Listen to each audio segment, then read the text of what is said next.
Hi guys, welcome to the Buff Browz Masterclass step-by-step guide with me, Sadie Lomas, where I will show you how I do my signature brow.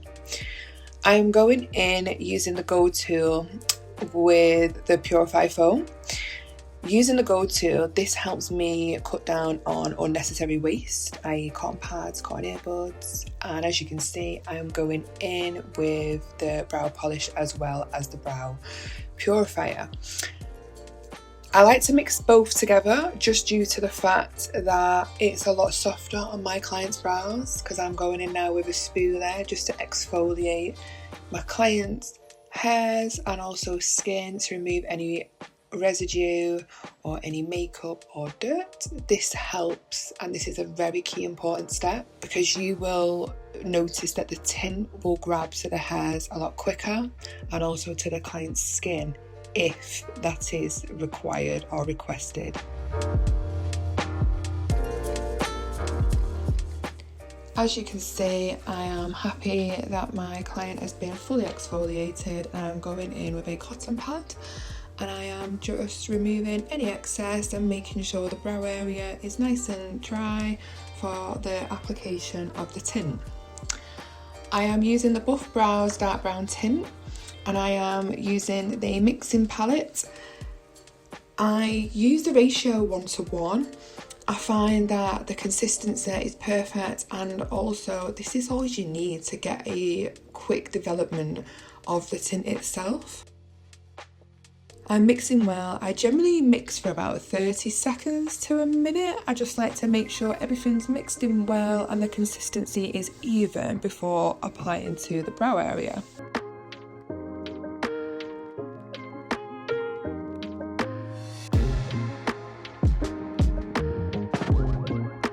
I'm going in now using a cotton swab, and I'm applying the tint roughly all over the brow itself. I'm also going onto the skin, around the brow, above the brow, underneath. This really helps, especially if your client is wanting a much more of a fuller brow or your client's brows are uneven. This really helps grab all the finer blonder hairs, creates more of an even shape, and again, like I say, full brows are in, girls and guys, so this is a yes for me and every client that I do a signature brow on. Again, I'm applying it very messily. It's okay to apply tint messy, it's not a problem because tint will always be removed.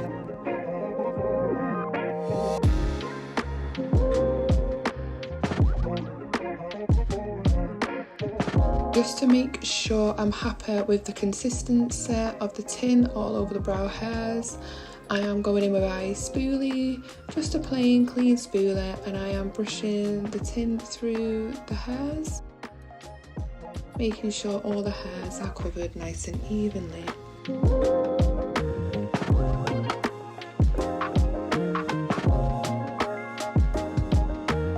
I'm now going in using a clean cotton swab again, and I'm not going anywhere near the shape of the brow. I'm just cleaning up around the area. Again, this is just a really, you can do it or you don't have to do it. It's totally up to you. I like to do it because it helps remove any residue that's left on the skin, and also it saves you time.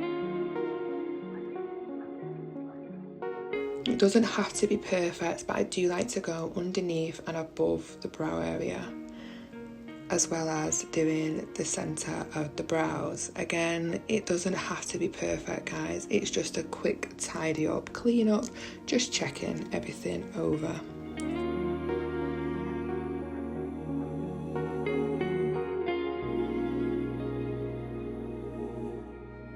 I am now going back in with the Go tool.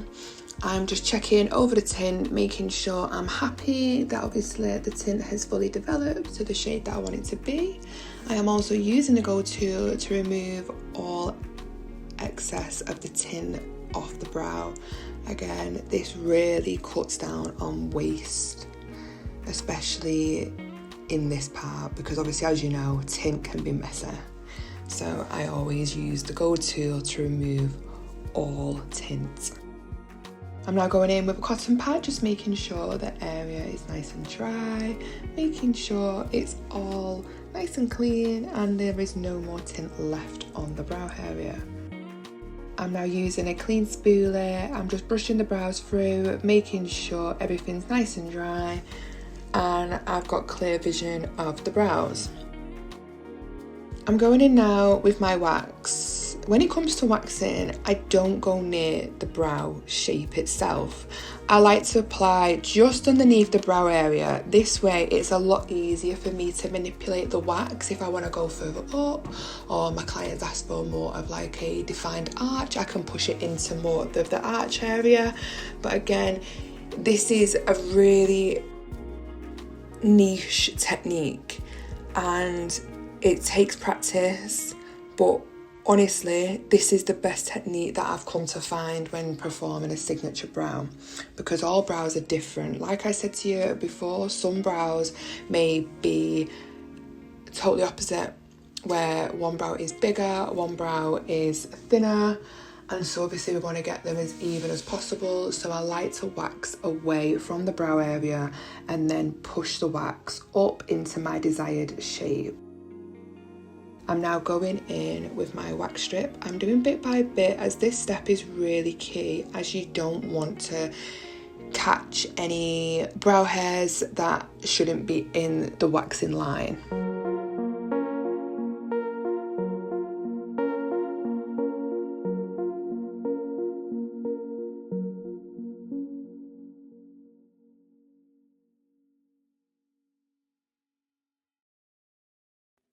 I'm now going in with the tweezers, Buff Browz tweezers, game changer guys, you must get. And I am just cleaning up any brow hairs that the wax has not picked up. Again, this is fine guys, you know, do not stress, like we are allowed to use tweezers. This is obviously to clean up any hairs that are not in my brow line. Again, just brushing through, making sure that there is no hairs like stuck, or there's no wax that is stuck into the hairs. Again, just going in with the tweezers, just cleaning up any little hairs that I can see that are not in my waxing line or the brow shape itself.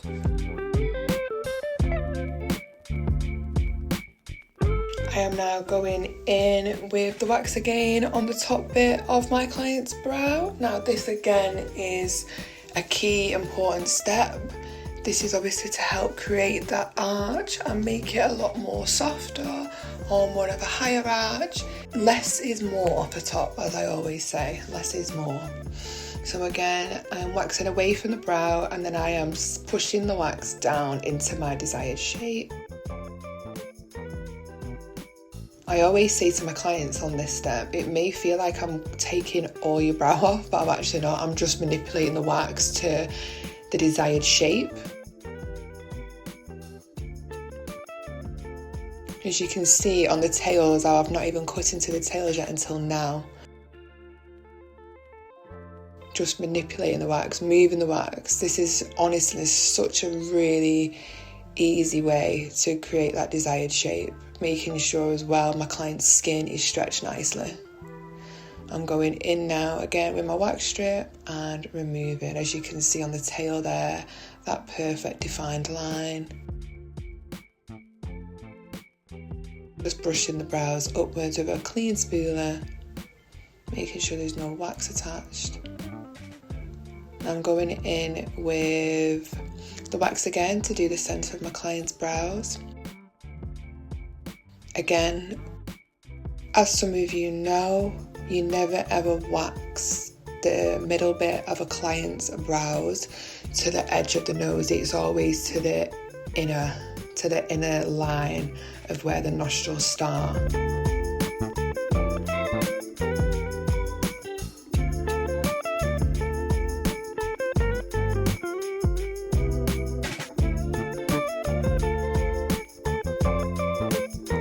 I always start in the middle when applying the wax, and then I push either to the right side and then I'll push even to the left side. I'm happy with the application. I'm going in now with a wax strip to remove.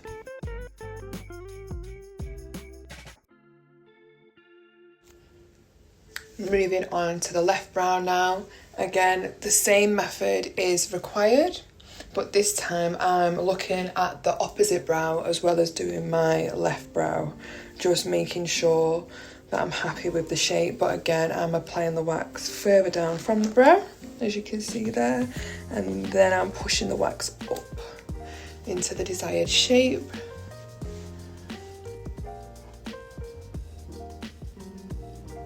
Making sure the skin is stretched nice and tightly. This is a really key important step.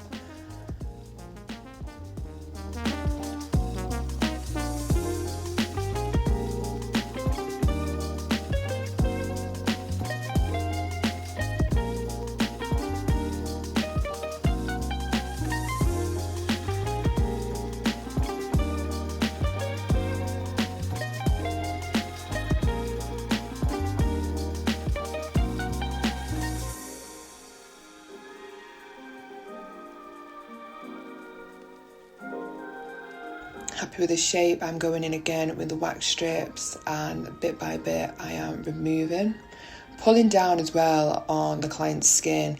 This really prevents minimal pain.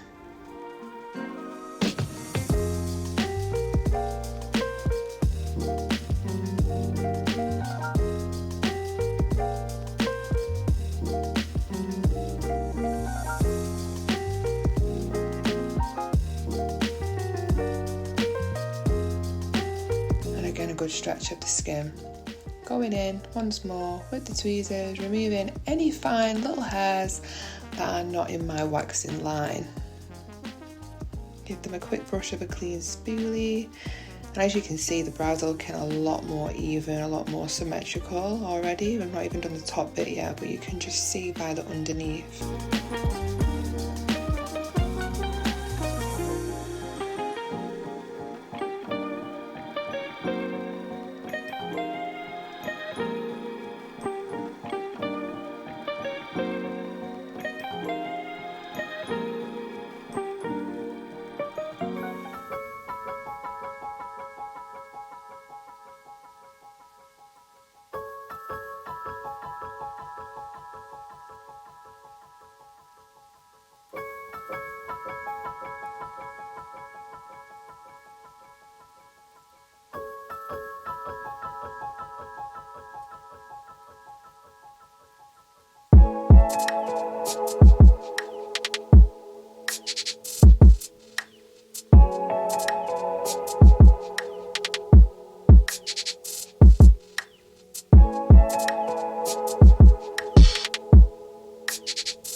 I'm now going in with the new Bare Buff Soothe.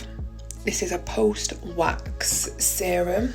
Again, I highly recommend this. This is really soft on my client's skin, and also it removes any wax residue, any sticky residue.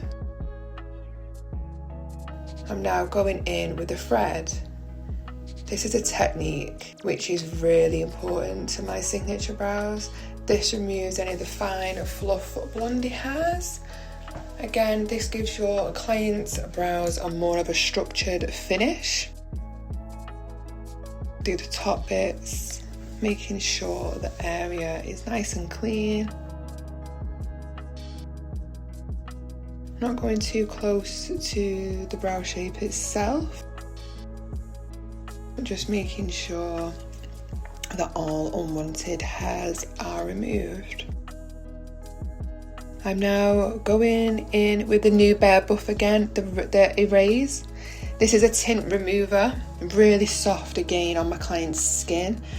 I've found that using this, my clients have no irritation, they can't feel any pain or any stinging sensation, which is a bonus. And as you can see how well it works, at the fact that this tint that was on the skin is no more. This is a really, really amazing product, guys. I can't recommend this enough. Obviously, I'm rubbing around the area. I am being a little bit firm, but listen, that's fine. It does the job and my client's happy. And like I say, there is no stinging sensation.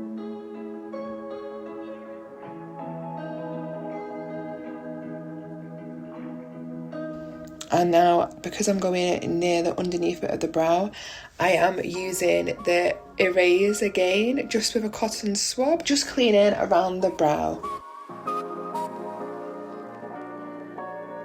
Especially the centre bit there, because we want to keep the tint on the client's brows, but we want to make sure that all tint is off the client's skin around the brow area. I am now going in with a flat angled brush, and I am using the Bare Necessities Buff Browz concealer palette. This is my go-to after every brow treatment. This gives it a lovely finish. I like to apply the product on the back of my hand just to warm up the concealer, which obviously makes it more movable. I like to go underneath the brow first, and as you can see, I'm applying a very thin, small application of the concealer, stretching my client's skin, which gives you better movement of the brush and also the product itself.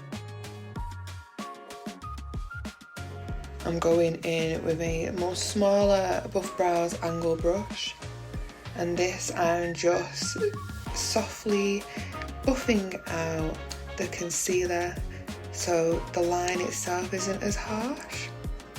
Pulling the product down as well, which obviously helps the coverage of any redness and also soothes the client's skin.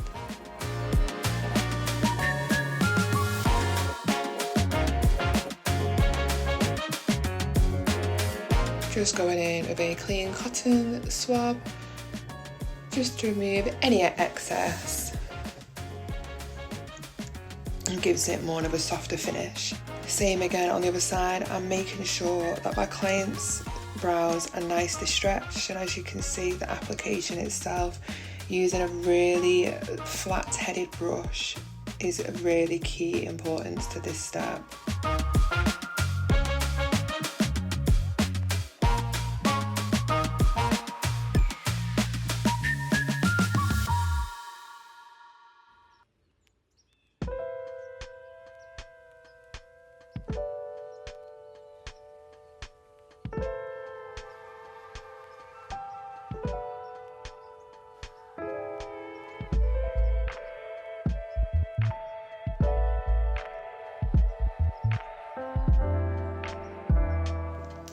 Making sure that my client's skin is nice and tight, stretching it. This honestly is really important when applying the concealer.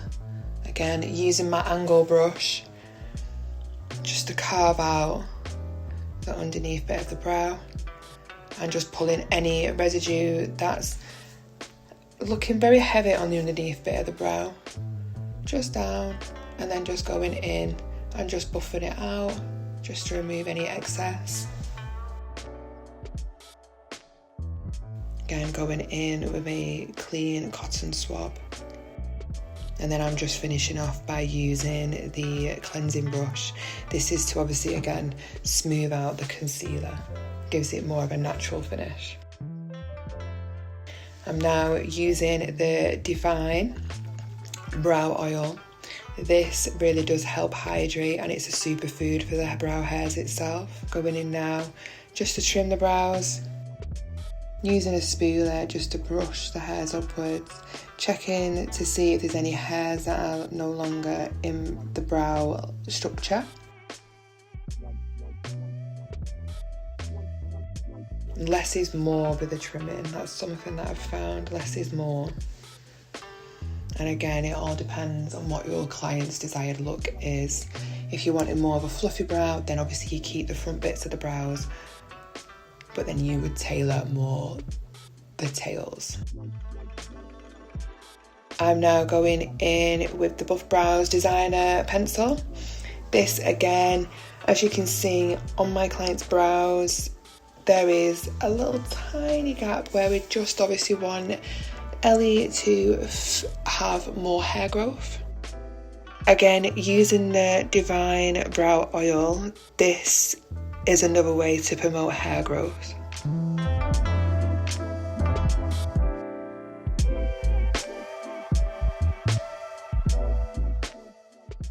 I hope you have all enjoyed watching my Buff Brows Masterclass Signature Brow with Sadie Lomas. If you have any questions, please do follow and ask me via my socials. I will be happy to assist and I will be happy to help.